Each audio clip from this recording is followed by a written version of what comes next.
In 1942, a year after the German invasion of the Soviet Union during World War II, Red Army soldier Vasily Zaitsev travels on a train towards Stalingrad, remembering the time his grandfather taught him how to fire a rifle while hunting.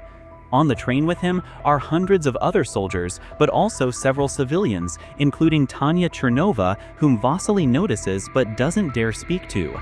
The civilians leave halfway through the trip, while the soldiers are thrown right into the middle of the Battle of Stalingrad. They need to board a boat to reach the front lines, and the enemy takes advantage of this, dropping bombs and opening fire on them as soon as they are spotted. Many soldiers fall, and seeing this, others jump into the water trying to escape, only to be shot by their own superior officers for deserting. Once they reach the docks, only one out of every 2 soldiers receives a rifle. The other is given bullets and instructions to follow the soldier with the weapon. The group is forced into a suicidal charge that the Germans easily dominate, and Vasily, who was given bullets, barely survives the assault by staying close to the ground and pretending to be dead. Once again, soldiers attempting to escape are shot by their own side, labeled as cowards and traitors. Soon, the area is covered in bodies with no one alive in sight, until, moments later, a car tries to cross the area. A tank shell hits it and flips it over, and out comes Danilov, who rushes to hide inside a fountain, pretending to be another body in the pile. He miraculously avoids being killed when a group of Germans drives by and shoots the bodies to ensure there are no survivors. Once they leave, Danilov takes a rifle from one of the bodies and tries to shoot some soldiers he can see in a nearby building, but the weapon is out of ammo.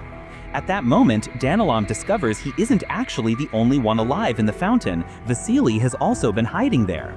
Vasily asks for his rifle so he can load it with the bullets he was given when he arrived. Vasily also tells him they must wait for an explosion to fire so they aren't discovered.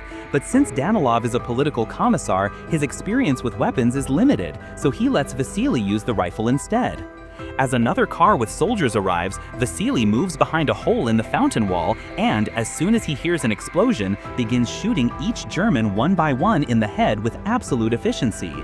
Hours later, once they have been rescued and taken back to headquarters, Danilov prints a series of pamphlets detailing Vasily's heroic feat. Many days later, Chairman Nikita Khrushchev arrives in Stalingrad to coordinate the city's defense, as Stalingrad is a symbol of Stalin's power, and they cannot afford to lose it.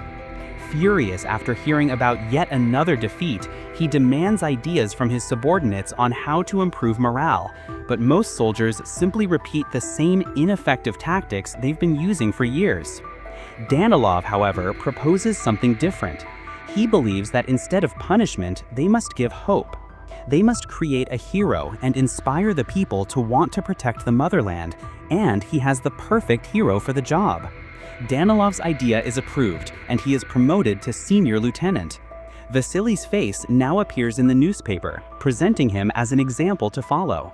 He has also been promoted, in his case, to the sniper division. From then on, Vasily becomes the face of the Russian army, both a national hero and a propaganda icon, and his exploits appear in every edition of the army newspaper, as well as on pamphlets posted on every wall in the country.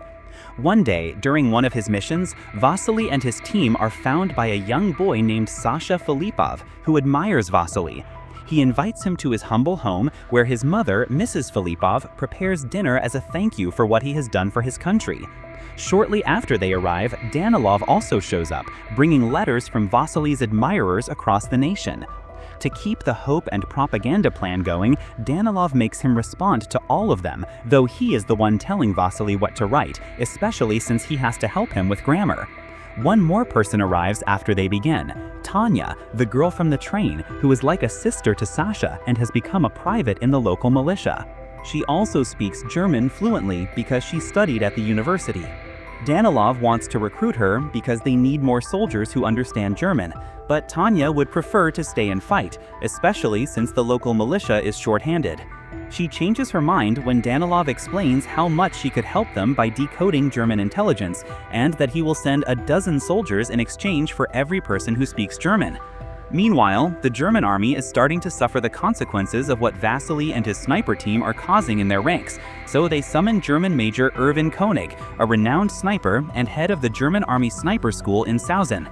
He is assigned the task of killing Vasily, and Koenig prepares a plan to make Vasily come to him rather than chasing him down. A few hours later, Vasily is woken from a nap by his team because there is trouble in the department store sector. Vasily shoots at a shadow in the window and a helmet falls, so, believing he hit his target, he takes Lyudmila with him to find the body.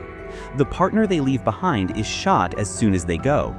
The duo enters the department store and sneaks in until they reach the window, only to discover that the shape they had seen is a mannequin positioned to look like a sniper. This is obviously a trap, and when Vasily finds a cigarette butt on the floor, he realizes his enemy is still there, watching them. He thinks they should take it slow and remain hidden until they think of a proper plan to escape. But as planes begin to arrive and bomb the area, Lyudmila panics and runs out, giving Koenig the perfect chance to shoot her. Vasily escapes before Koenig can do the same to him. Koenig returns to the hideout where he is staying and has Sasha clean his shoes. Sasha pretends to be an innocent bystander, but he is passing information to Koenig about Vasily in exchange for food, so that the Major trusts him and shares information about his whereabouts in return. When the Red Army finds out the Germans are using Koenig, they bring in a former student of his, Kulikov, to teach Vasily how Koenig thinks so they can kill him. Before returning to the field, however, Vasily must attend a special party in his honor. After greeting Tanya, he is dragged away by Khrushchev to meet journalists, answer questions, take photographs, and look at a giant painting of Stalin because, according to Khrushchev, he is always watching over his country. Seeing the painting makes Vasily think of the day his grandfather taught him to shoot again. It turns out he missed his first shot, and that allowed the wolf to reach his horse and eat it. A few days later, Vasily, Kulikov, and another team member, Volodya, enter an abandoned building where they've been told they might find Koenig. As they sneak in as carefully as possible, they find a body in a firing position, posed as the ultimate trap. This means they are on the right track. After crossing an open area and luckily avoiding all enemy bullets, they manage to shoot 2 different repairmen before it's time for dinner. Volodya leaves his companions for a moment to retrieve the soup he had been heating in another room, but he is captured on the way. Koenig and his team try to make him confess where Vasily is hiding, but since Volodya won't talk, they dress him as one of their own and send him out to pretend to be another repairman. Not knowing who it really is, Kulikov kills him immediately, purposely revealing their location so that when he makes a helmet appear in the window, the enemy will fire and reveal their location too. Koenig doesn't fall for the trap, so the duo decides to relocate, but when they jump across an open section of the floor, Koenig takes the opportunity and shoots Kulikov while Vasily escapes safe and sound. This constant pursuit between Vasily and Koenig is taking too much time, and an impatient Khrushchev is starting to pressure Danilev. After their meeting, Danilev goes to see Tanya to bring her a gift and try to court her, but she surprises him by asking to be reassigned. A few hours later, Vasily returns to headquarters, and his mood is not the best. He has never seen a shot like the one he saw today, and he believes Koenig may be too good for him to beat. Danilov promises him that they are getting new information, and that next time, Vasily will be 1 or perhaps even more steps ahead of him, so he has nothing to worry about. But he does ask for a favor in return. He wants Vasily to talk to Tanya and convince her not to request that transfer. When Vasily tries to do so, Tanya explains that she asked to be transferred because early that morning she learned her parents were among a group of prisoners executed by the Germans, and she wants to go there to fight. Understanding her need for revenge, Vasily gives her Kulikov's rifle. After Sasha shares information with both of them, Koenig and Vasily go to the same abandoned building, thinking they will surprise each other. While Koenig waits on an elevated platform, Vasily and his fellow sniper enter and hide behind pipes, the shaking of which alerts Koenig to their position. As soon as the duo tries to move, Koenig shoots at them, causing Vasily to lose his rifle and his partner to be wounded. Vasily sends his partner back to headquarters since he can't do anything in that state. And while the sniper returns to the pipe, Vasily tries to retrieve his rifle by tying a rope to a knife and throwing it at the weapon to drag it toward him. But when he finally manages to land it correctly, Koenig cuts the rope with an easy shot. When some German planes fly by and drop bombs, they break the glass ceiling, and some of the fragments fall in front of Vasily, giving Koenig a full view of his face. At headquarters, Danilov is trying to convince Tanya not to fight, saying her skills are more valuable in the intellectual field. Their argument is interrupted by the returning sniper, who tells them what happened. Tanya does not hesitate to follow the same route through the pipes to reach him and help, but as soon as he sees her, Vasily tells her to stay where she is and follow his plan. Just as Koenig has been watching him through a piece of glass, Vasily has also used a fragment to keep an eye on him, and thanks to this, he knows his location. He asks Tanya to take another piece of glass and rotate it until the light reflects off it and blinds Koenig, creating an opportunity for Vasily to safely retrieve his rifle and take a shot. He does not manage to kill Koenig, but he does wound him in the hand. Later, when Vasily and Tanya return to headquarters, they celebrate being alive with the rest of the soldiers. Afterward, they hide under the blankets and make love in the middle of the communal dormitory. The next morning, Vasily asks Danilov to stop writing about him. He can no longer carry that weight on his shoulders and wants to fight as a regular soldier.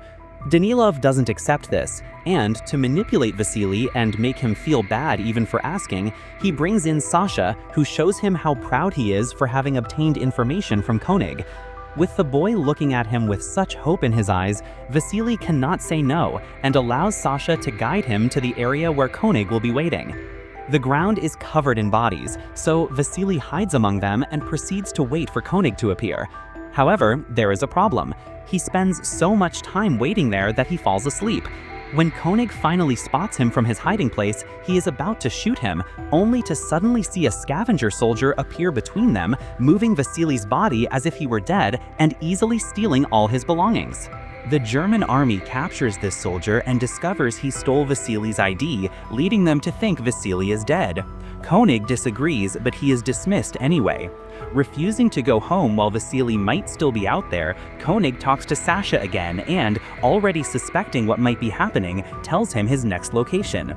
At the Russian headquarters, Khrushchev learns the Germans are circulating news of Vasily's death and becomes enraged with Danilov, who doesn't believe it. Khrushchev doesn't care if it's true or not. He wants Danilov to work his writing magic and convince the public that everything is fine. Later, Danilov tries to talk to Tanya about their potential trip to his home, but they are interrupted when loudspeakers also begin announcing Vasily's death. Danilov prepares to write an announcement of Vasily's death as a hero, but at that moment, the man himself returns. He explains how he missed his shot by falling asleep, and that he had to remain hidden from a man trying to kill him, so Danilov agrees to transfer him. Then Vasily asks about Tanya, and Sasha tells him he knew he was alive and told her, so she has gone to the station to find Koenig and get revenge. Danilov and Vasily rush to the station to rescue her, and when they find her, Vasily and Tanya kiss, which causes Danilov to become incredibly jealous. So, when he returns to headquarters, instead of writing his report on Vasily's heroism, he communicates to the world that Vasily became a traitor. What they are unaware of is the fact that Koenig saw them at the station, and now he knows for sure that Sasha has been passing information, so he captures the boy and hangs him from a pole to lure Vasily. However, the one who almost falls into the trap upon seeing the body is Tanya, and she only doesn't go after Koenig because Vasily stops her, saying that's exactly what he wants. They agree on a plan. While Vasily goes after him, Tanya asks Danilov for a favor, and together they go to see Mrs. Filippov to get her out of the country with a special pass Danilov got for her. Mrs. Filippov doesn't want to leave without Sasha, but to avoid upsetting her, instead of telling her Sasha died, they tell her he joined the Germans. Mrs. Filippov doesn't blame him if it means he is safe and agrees to leave with them. On the way to the boat, a bomb explodes near them, wounding Tanya. Danilov believes she has died and leaves, but Mrs. Filippov doesn't give up and convinces a doctor to let Tanya board with her by showing her special pass and saying Tanya is her daughter. Vasily and Koenig are at a stalemate in their respective hiding spots, not knowing where the other is. Danilov suddenly appears beside Vasily, and now that he thinks Tanya is dead, he believes he has nothing left to live for and that humanity doesn't deserve to be saved. As a way to make up for the lies he made up about Vasily, he sacrifices himself and steps out of his hiding spot so that Koenig can shoot him and reveal his location. Vasily thinks ahead and doesn't react immediately, so now Koenig thinks he has killed Vasily himself and comes out to check the body. Vasily is waiting for him halfway, and as soon as he aims his rifle at him, Koenig takes off his hat and accepts his fate. After killing him, Vasily takes his rifle and leaves it next to Danilov's body. 2 months later, after the Germans have surrendered, Vasily receives a letter from Tanya saying she is alive and being cared for in a field hospital. Once the city is safe enough for travel, Vasily goes to the address in the letter and the couple is happily reunited.